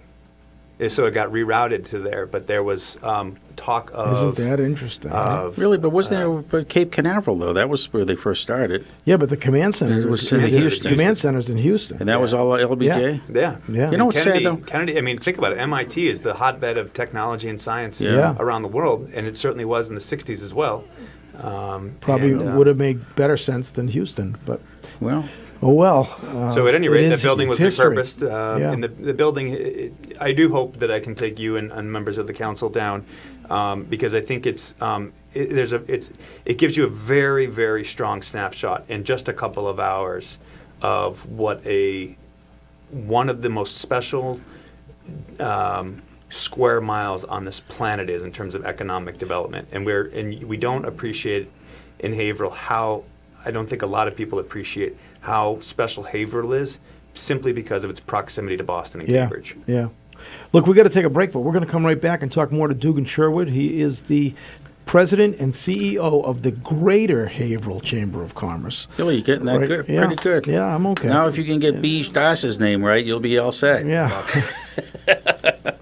Okay, but bump, and we'll be right back on the open mic right here on WHAV 97.9 FM. Open mic. Bill Macek and the new open mic will be right back. Get in on the action. Call 978-374-1900. If you're enjoying this program, consider becoming a WHAV member right now. Just click on the membership tab at WHAV.net. For more in-depth coverage of the news, visit WHAV's website at WHAV.net. Catch the wave. When the Haverhill School Committee meets, 97.9 WHAV FM is there live from Haverhill City Hall. Class sizes, special education, teacher hiring, and spending are among the topics covered Thursday nights at 7 when the school committee is in session. WHAV's live coverage is presented in part as a public service by Youth and Powerhouse, formerly Girls Inc. Community Spotlight. Teens, take note. Henna artist Mandy Roberge will offer ink sessions free of charge to those in grades 6 through 12 on July 31st from 2 to 4 p.m. at the Haverhill Public Library at 99 Main Street. Teens may choose one of her designs, get a freestyle tattoo, or bring one of your own. To register, call 978-373-1586, extension 650. Someone you know is on WHAV. To submit or read your own nonprofit announcement, click on the Contact tab at WHAV.net or email news@WHAV.net. In the Edwin V. Johnson Newsroom, I'm Eric Scott. Open mic. From the Edwin V. Johnson Newsroom, 97.9 WHAV FM presents the new Open Mic Show with Bill Macek. Make your voice heard. Call 978-374-1900. That's 978-374-1900. And we're back on the open mic show. Bill Macek, Bill Ellis, and Dugan Sherwood from the Greater Haverhill Chamber of Commerce. He's in charge now. It's been a month today, right? That's right. That's it. That's right. So welcome aboard. Thank you. You're gonna stick around? Oh, yeah. Yeah. Yeah. Did you live in Block? In West Newbury. I live in West Newbury. right? Yep. So, yeah. So you don't have to travel as far as you were to Cambridge. Oh my gosh. No traffic.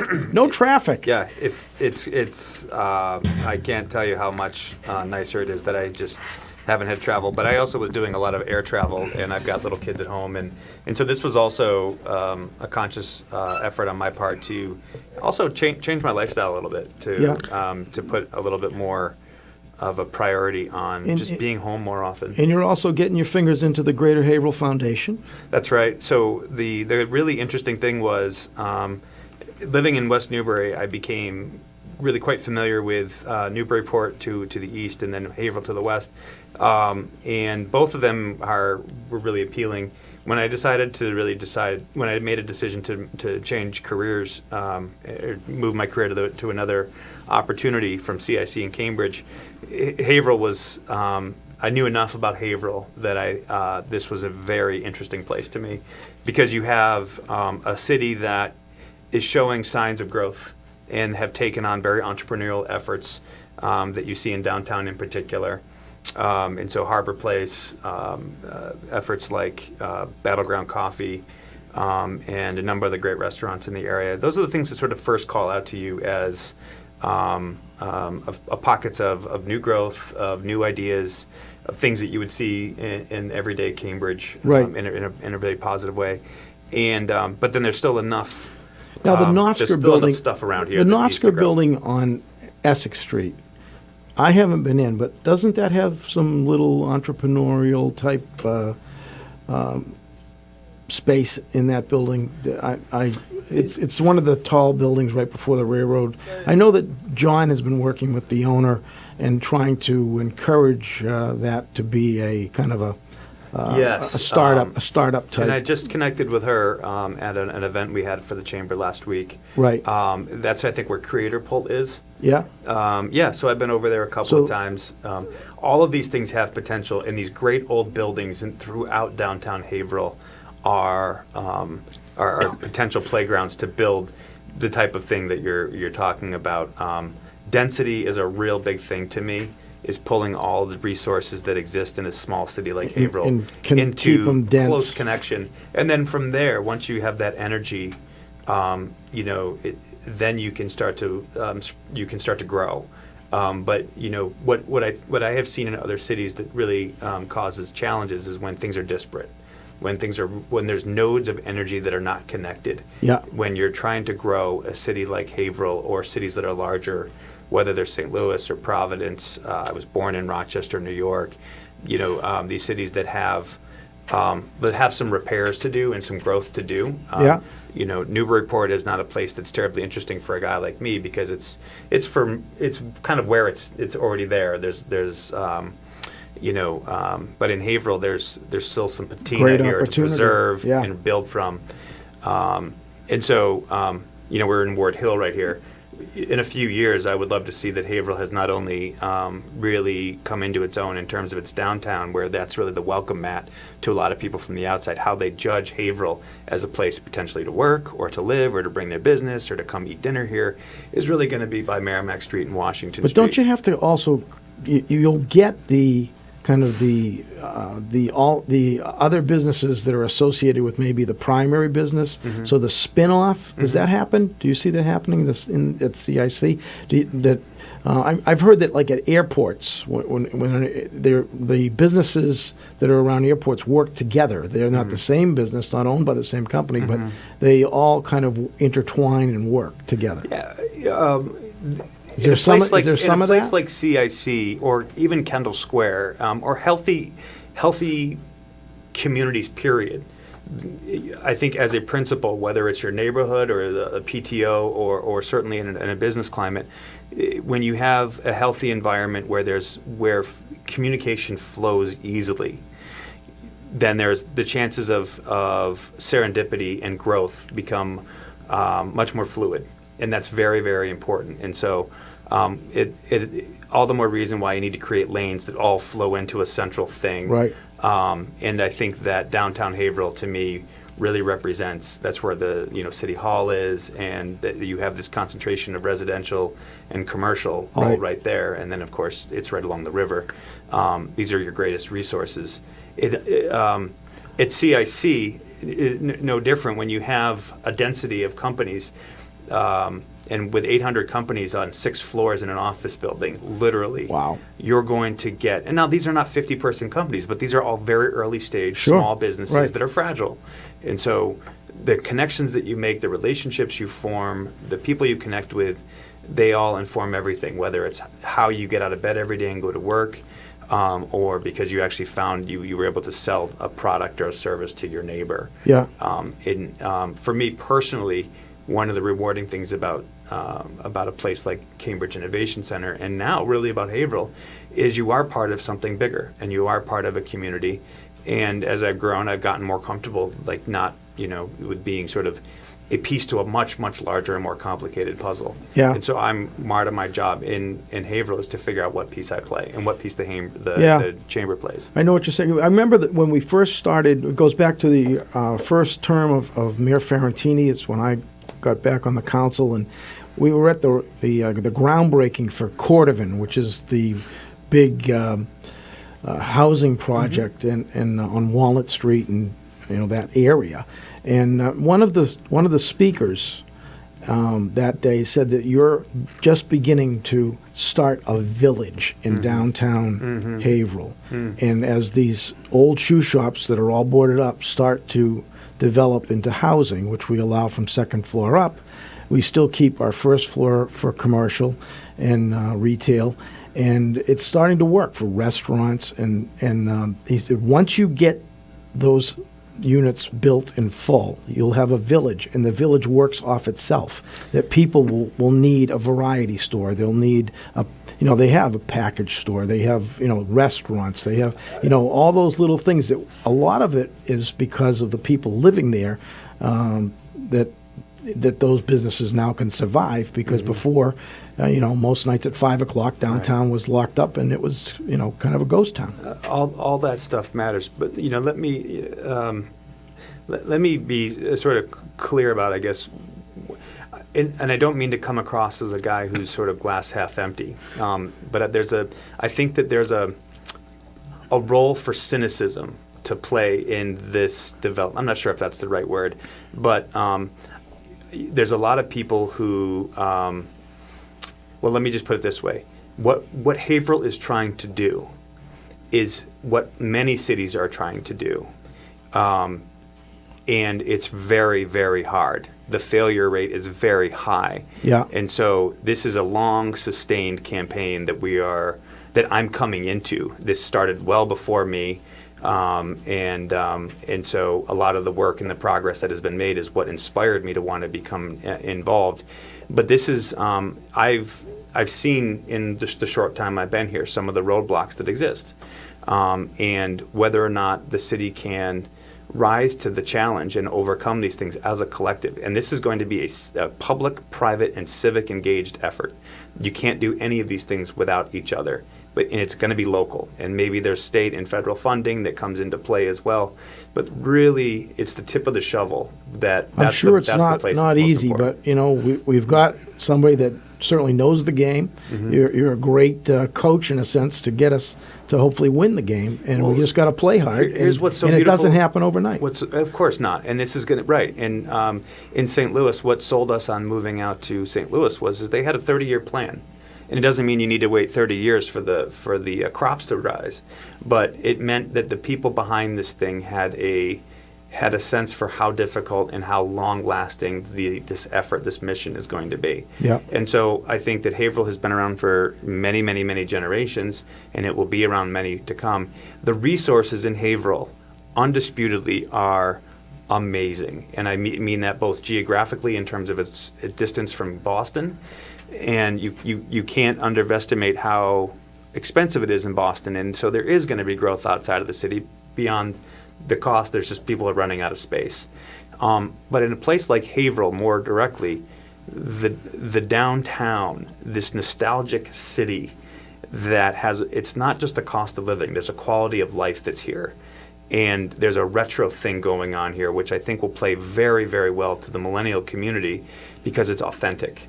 It's not fabricated here. It's a place that, in some ways, this radio station is a great example. The music you listen to here, I love it. Yeah. And it's just a throwback. Right. And so there are so many things here that need to be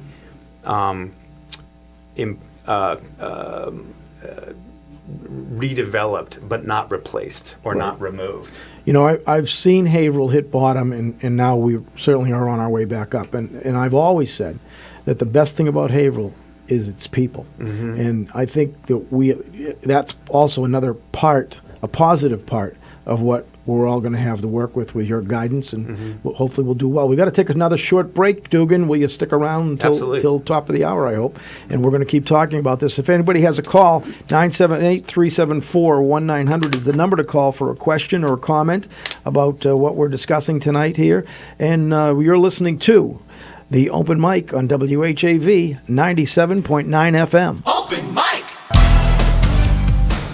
Bill Macek and the new Open Mic will be right back. Get in on the action. Call 978-374-1900. If you're enjoying this program, consider becoming a WHAV member right now. Just click on the membership tab at WHAV.net. It's 7:34. For more in-depth coverage of the news, visit WHAV's website at WHAV.net.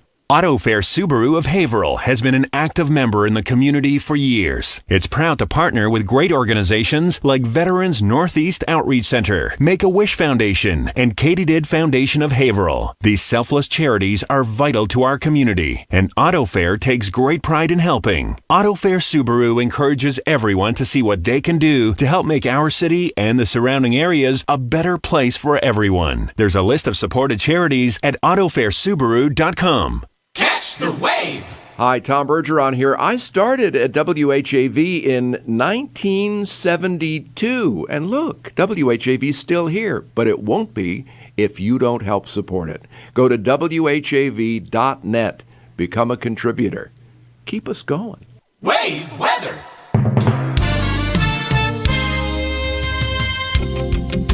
Here is the wave weather forecast for Haverhill and the Merrimack Valley. Mostly cloudy skies as we go through tonight. Lows around 65 degrees with a calm wind.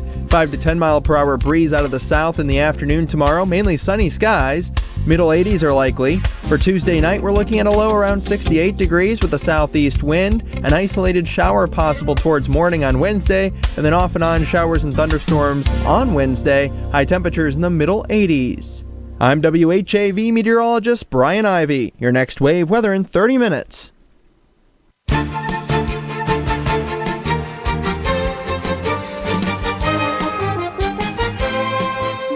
WHAV Open Mic.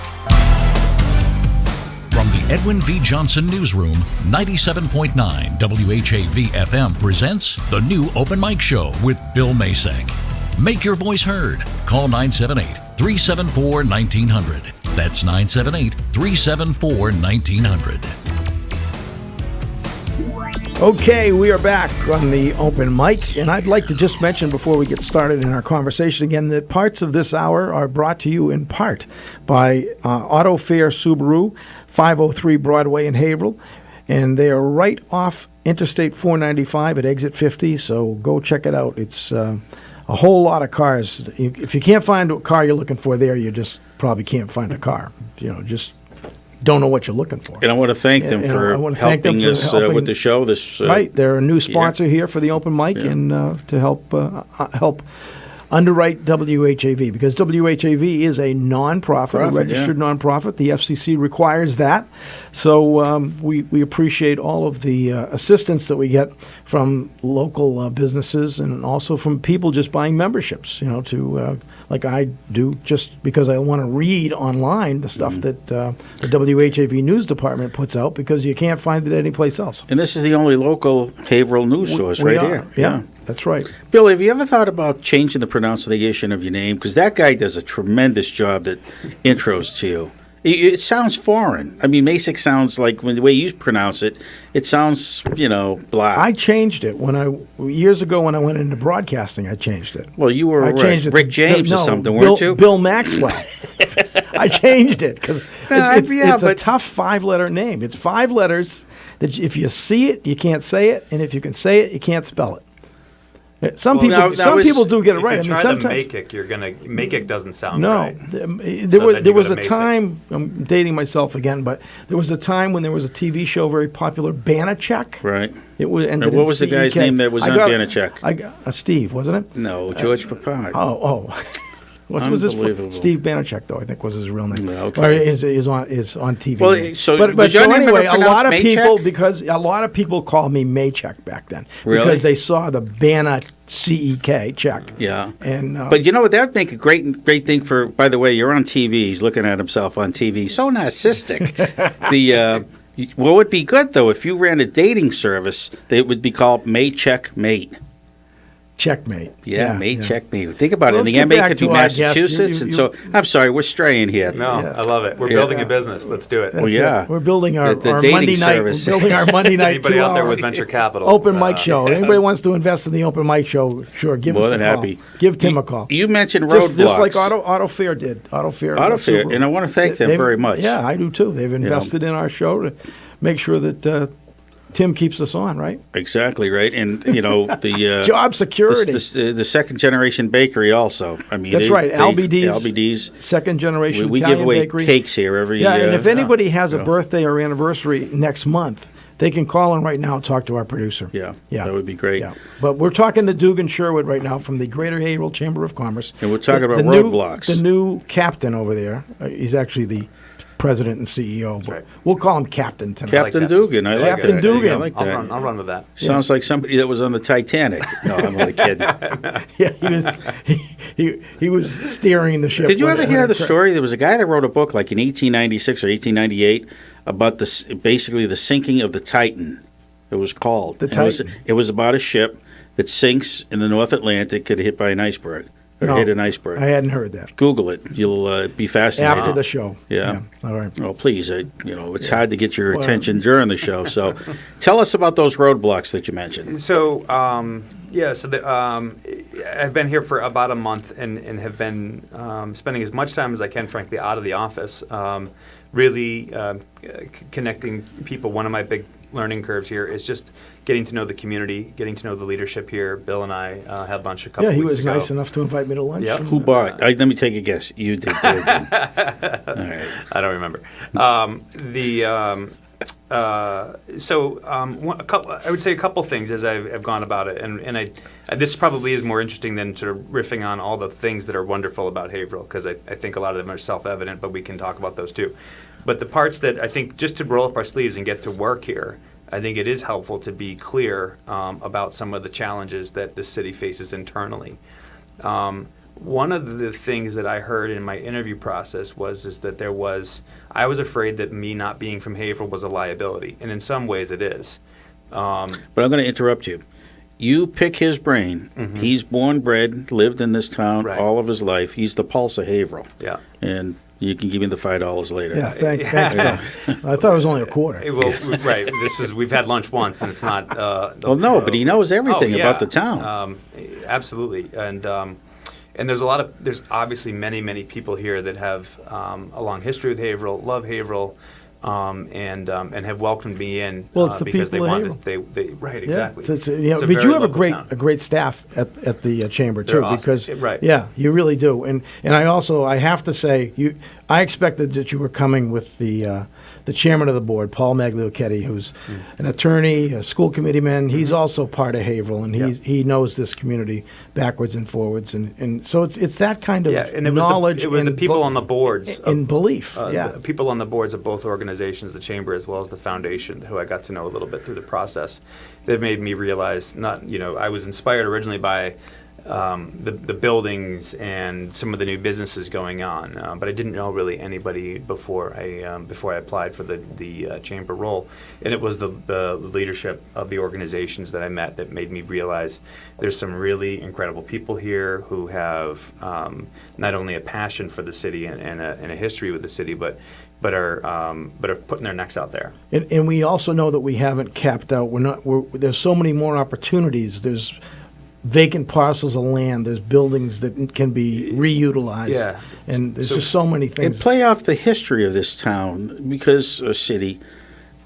One of the greatest, 1640, they came up to Merrimack. exactly. And- but and one of the land- greatest wanna go back department that- store creators came from this. Oh, yeah, we have a lot of Macy's. people. Macy's came from You were Haverhill. here. Yeah. Well, what I knew when I started to do my homework in preparation for my interview was Tom Bergeron's from. Tom Bergeron, I yeah. think Tom I'm sitting in worked in this station. Exactly. That chair right there. He sat in this chair. He Tom's did sit still, in that chair. yeah, he's still close I'm to gonna this, keep this to chair. Tim Yeah. and the station. He's one of the He's your regular honorary people chairman of the that. board. Yes, exactly. Yeah. Tim uses his picture and helps promote what we do. Yeah. Yeah. So, but I do think that there's he may be in the area because he comes this Oh, way really? in the summer. It's kind of a. Why don't you invite him onto the show? Kind of a secret, but he doesn't want. He's very private, you know. Is he He's- really? Yeah, he is. You know, and he. We'll have to get him here for the right reason. He deserves That'd be that. nice. But he is like He'd Mr. come in and say hello. Mr. Hall. I think he would enjoy sitting here with us and just banter back and forth. Okay. And we can find out about all the nice people out in Hollywood, and maybe we'll get you on the I'll dance work- show. I'll work on that. Yeah. See if you can get that done. Yeah. All right. And I'll get Elizabeth Yeah. Warren on the show. When are you going on vacation? I want to schedule this properly. I would come back from vacation for that. Okay. I would go on vacation knowing if you were still here, but I'm just kidding. Okay. Hey, let's get back to doing. You were talking about the roadblocks. The roadblocks. Or they're really hurdles we need to cross. Let's not call them roadblocks. I think that they're hurdles. With people who have, there's a lot of people here who spent the majority of their career in Haverhill, and I think that there's something really valuable in people being exposed to 21st century innovation concepts around economic development, because there's models all over the world. And fortunately for us, and I have taken a few groups down to CIC in Cambridge, our backyard in Kendall Square, in the greater Boston area now, in the Seaport, the things that are going down and just on in Boston, I can tell you from experience, people from all over the world every single day travel here to do exactly what I'm proposing, which is to collect best practices on economic development. Yeah, Boston is exciting. That whole area. If you figure out where you should go, I think you'll come away with your eyes wide open, and you're lying awake at night imagining and dreaming and scheming of what you can, some of these things that we can apply either directly or in principle in Haverhill. And so one of the challenges, I think, is to get more people in the Haverhill community to recognize the importance of shared experiences outside of Haverhill. I'd love to do a road trip where we went to picked a handful of cities, even within driving distance. There's just stuff going on. My wife, who's probably listening, is from Manchester, New Hampshire, and she's been espousing everything that's been going on along the waterfront in Manchester with the mill buildings. Amazon just bought a company in Manchester for $1 billion. That doesn't happen on its own. There's a lot of people in a city like Manchester that are high-fiving because of a million little decisions that were made to get that company into a position where they could get that type of support. So your wife's listening to the show tonight? Maybe. Well, we're going to invite her to call in because we have some personal questions we'd like to find out from. But now, with all these businesses that you mentioned in Cambridge, is there a way of attracting some of them to come north? Because Haverhill is actually in a great geographical spot. It is, and there's a number of things. What people I hear in lots of cities say, we just don't tell our story well enough. And as soon as we figure out how to really get our name out there, and tell our story better, that people will come. That's to me a overly simplistic thing. There are challenges in Haverhill that exist today that are going to limit our ability to compete against other towns that have the same proximity to Boston and Cambridge. So if we want companies that are starting up in Boston and outgrowing it, either because of cost or scale, we need to address things like frankly, things that are already being attacked on all fronts, improving the school systems, and addressing the issues of crime. These are high priorities for the mayor. I've had time to spend with the new superintendent of schools, and so I'm not suggesting for a second that these are not things that people are treating with great urgency, because I know that they are. And Margaret Murata, for example, the new superintendent of schools, is a great new resource to the Haverhill community. But improving the schools was going to take time. And so when you think about why a business would come from Boston or Cambridge and pick Haverhill, what it ultimately comes down to is talent. Everything follows talent. It's not the cost of real estate. It's not the cost of a home. It's not all those things do matter. They come into play. But it's, will you be able to hire the right people? End of story. If you don't have that ability to create an environment, a community where people want to come work here, you are never going to attract the companies from Boston and Cambridge. And so as much as I would love to say they love Dugan and they knew Dugan from Cambridge and they will come be here because they have a relationship with them, they'll come here for dinner and they might even come to speak to us. And I had a conversation last week with a guy named Steve Venter, who's the head of Google, and I asked him if he would come up here to meet with us. There's about 20 different agenda items that I could think of as to why it would be interesting to host Steve for a night. And he said, you name it. It doesn't mean that Google's going to move their office up here.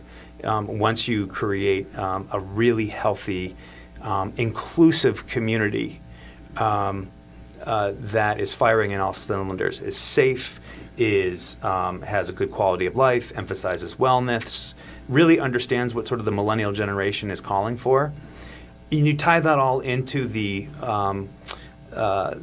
wonderful nostalgic elements of Haverhill. I don't want to whitewash any element of the past here.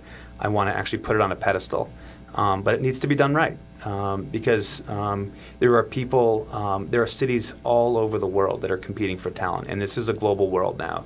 And so there's no reason why a company from Boston can't move to Europe or Asia or some other part of the United States. And they're all being very creative and aggressive with tax incentives and what they all have their own resources.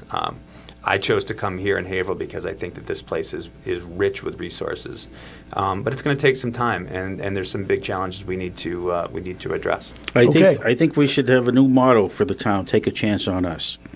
I think that Okay, we're going to take a break right now, and we're on the open mic. Dugan Sherwood from the Greater Haverhill Chamber of Commerce. He's president, CEO, and captain of the ship, and we're going to come right back and finish up this hour right after we take a short pause for the cause on the Open Mic Show, WHAV 97.9 FM. Open mic! Bill Macek and the new Open Mic will be right back. Get in on the action. Call 978-374-1900. If you're enjoying this program, consider becoming a WHAV member right now. Just click on the membership tab at whav.net. Broadcasting on the Armstrong FM system, this is 97.9 FM WHAV.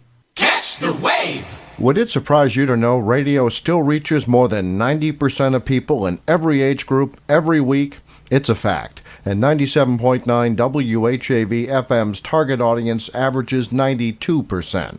While other media are cutting back, area residents turn to WHAV for local news, information, and entertainment they cannot find elsewhere. Add what has been called the halo effect of public radio, and listeners find business messages more credible and trustworthy than other forms of advertising. For a no-obligation assessment about how WHAV can help your business reach more people than all other local media combined, call 978-374-1900 or visit WHAV.net. WHAV Open Mic! From the Edwin V. Johnson Newsroom, 97.9 WHAV FM presents the new Open Mic Show with Bill Macek. Make your voice heard. Call 978-374-1900. That's 978-374-1900. And we're back for the final turn here on another Monday night on the You Open love that Mic Show. expression, I final should- turn. I wish I had your job. They're making their way out of the turn, and they're coming for home. Bill Macek up on the outside, going on top now by 2. And he's showing the way home. Really good at He calls horse races. Oh my God! As a sideline. Yeah. Yeah. It's been doing that for a long time. Long time, yeah. Probably before you were born, my friend. Yeah. You're good. But talking about, we were talking about the hurdles and so forth. To get the message out, how do you do that? Because you can't really, can you advertise locally, or do you try to expand it geographically? I don't think we have an advertising issue. I think that'll come. I think that there is probably but that really isn't the issue. The story will occur, I think, on its own, and so I don't have a snap my fingers quick response. This is not an ad campaign, in my opinion. This is a really digging in, coming up with a strategy for improving the internal, and then actually also, if we're talking about targeting the Boston and Cambridge market, which I agree is a good strategy, you need to go there and dig in and be part of that.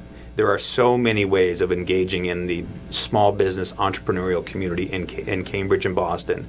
But you need to go down there and establish a ground campaign and a sustained one over and over and over. There are programs which hopefully I can introduce the council to. I'd love to spend a day or at least an afternoon and an evening down there because there are some. It won't take more than a couple hours to really identify what it is I'm talking about. But I think once you see it, it will click and you'll say, okay, we need to go down there and we need to, as an organization or as the city operate like a business and say who are the people that can go down there and really and and look for opportunities. These things are going to happen on a point-to-point level. It will be me going to an event like Venture Cafe, which is a weekly networking event in Kendall Square in Cambridge, and running into somebody who I know who connects me to an investor who also happens to live or who was married to somebody who went to Haverhill High School. And, so the first thing that happened to me is I met Kevin Sullivan, who's a vice president of at Babson College. I met him a year and a half ago at CIC because Babson's trying to go all over the country to take its and expand out of Babson Park in Massachusetts. Kevin, I believe, was the former mayor of Lawrence years ago, and he lives in Merrimack. And so he's right down the street and intimately familiar with what's going on in Haverhill, and sits in a seat at Babson College. Does that mean that Babson College is going to be here tomorrow? No, but that's a window of opportunity to see where this could go eventually. So when the right moment strikes, I'll say, hey, Kevin, come to this event. I think you'll really be excited to see what we've done since you last looked. You do enough of those things and something's going to snap and something's going to happen. You've already seen it in place. Brian Dempsey, I believe, was helpful in terms of bringing mass development and Noah Koretz here. Yep. I just spent a couple of hours with Noah today, and I'm very sorry that I'm coming in as he's leaving because that guy has 1,000,001 wonderful ideas. Yeah, he's a smart guy. But, looking for that opportunity several years ago brought Noah here, which is going to leave an impact. And so it's really a game of small ball. And to me, there's no way to come up with a slogan, frankly, that is going to make a company decide, it's time to grow out of Boston and choose us over Framingham, But Fall Noah's a River, resource to us, and you know him, so I think, with his current position with the state, I think we can access him when we have something we need to That's to true. go after. And again, I'm certainly not the person to weigh in on what his work and his commitment to Haverhill is going to be going forward. But I will say this, there's something really powerful about actually coming to work in the town. Yeah, and every he single spent day. 2 or 3 years here, Yeah. and he was not 100%, but I think he was 50% of his time was dedicated to Haverhill. And I know that he's a made homer now. I mean, he loves this place. He was he very made some, clear. Planning things that he left with us to review, and we've got a new master plan that we're going to be putting together. Yep. So I mean, we have all the components. We just need to put them together. Yep. It takes time. It does. It does take time. Yeah. As we mentioned on our break, the city of Boston, spectacular the way it's grown. But I remember when as a kid, Faneuil Hall was gutted out buildings. Yeah. And I'll look at it. Yeah, it's and so there's no question to me is that that Haverhill has all the resources it needs, and it has resources that other cities, and it's not just the river and the old buildings, although those are really going to be important and play well to us. But you have this really wonderful sort of growing, developing Latino community in Mount Washington, and I've just met a handful of people there, but the mayor's commitment to that part of to the city and many of the local residents, their leadership, I think, are going to be another way of differentiating us, because I think you have a homemade talent base here that as the education systems in the 21st century start to catch up with Haverhill, it's just the water's going to the well is very deep. It's just like you said, it's just putting the pieces together. Yep. And we're just about out of time, Dugan. Do you have anything in particular that you haven't said that you'd like to say? How can people get in contact with you? Yeah, so things. Let me, my email is, I'll put it out there for the world. Would love to connect with anybody who's interested. It's dugan@haverhillchamber.com. Spell it. Yeah, D-O-U, I know, trust me. D-O-U-G-A-N. Is there a Dugan's in Boston also? What's that? Is there a Dugan's restaurant? No, the Durgan Park. Durgan Park, I'm sorry. Close. Yeah, sorry. But let me leave with a quick plug, if I may. Yeah, absolutely. So the Chamber has been hosting this, what we've been calling the Summer Series, which is right at Harbor Place. And this Saturday night, we're hosting Caribbean Night. And we're pulling out all, and it's going to be from 6 p.m. on. It's a $10 admission. Proceeds go 100% to local nonprofits. This week is the YMCA. We've got a steel drum band, adult beverages, heavy appetizers are all included. There's no extra cost for them.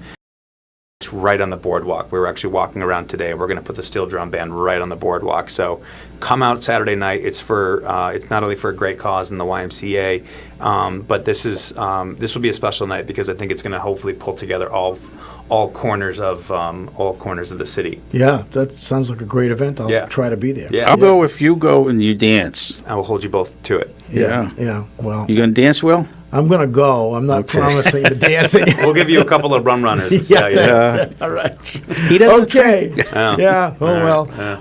And on that note, we're going to wrap it up. Dugan Sherwood has been here, and he is the new guy running the Greater Haverhill Chamber of Commerce, and I just got a feeling we're going to have great years ahead of us with you.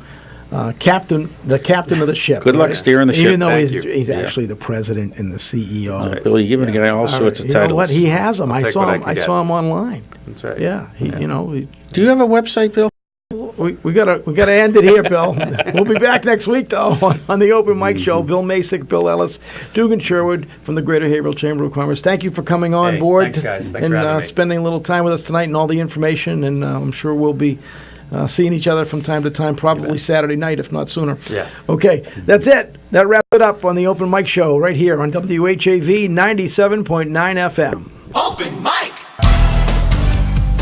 Join Bill Macek live on the new Open Mic again next Monday night at 6. The opinions expressed on the Open Mic Show are not necessarily those of 97.9 WHAV FM. It's or affiliated stations. The Open Mic Show came to you from the Edwin V. Johnson Newsroom.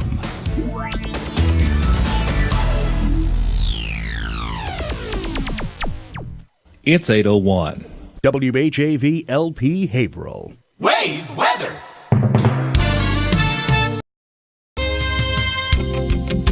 Here is the wave weather forecast for Haverhill and the Merrimack Valley. Mostly cloudy skies as we go through tonight. Lows around 65 degrees with a calm wind.